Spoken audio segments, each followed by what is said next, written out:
una revista para que... Pero en esa revista vos tenías que escribir. ¿Qué dijimos? Pero me dio papá. ¿Qué tiene que ver tu papá?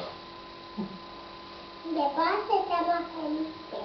Sí, te sé que se llama Felipe tu papá, pero ¿por qué estás escribiendo en la revista si el abuelo te dijo que en esa revista no había que escribir?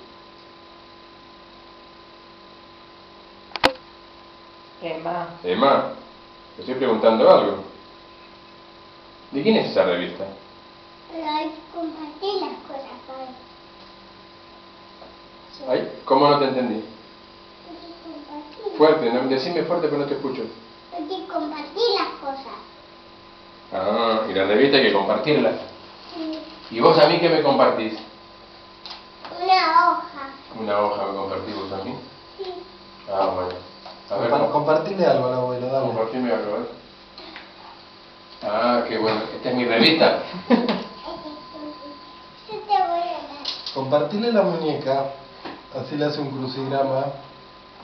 ¿Vos me compartís la muñeca a mí? ¿Esta es para mí ahora? Sí. Yo te voy a dar una esta. Ah, escúchame. ¿Y ahora yo escribo en la muñeca? No. ¿Cómo? Si vos escribís en la revista, yo escribo en la muñeca. No. No te la requise. Acá tienes. Ah. Ahora sí, ahora te puedo escribir en la revista yo. Acá dibuja. ¿En la mesa? No. Acá en la revista. Ah, acá pongo la revista. Sí, y dibujar. Parate. Mira, no como dibujo. Hay que dibujar parada. Ah, parada. Y hay que compartir. Sí. ¿Qué quiere decir? ¿Quién te enseñó que hay que compartir?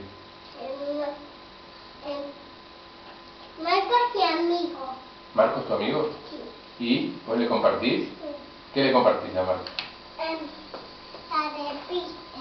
La revista le compartís. El jueguito del abuelo le comparte. Claro.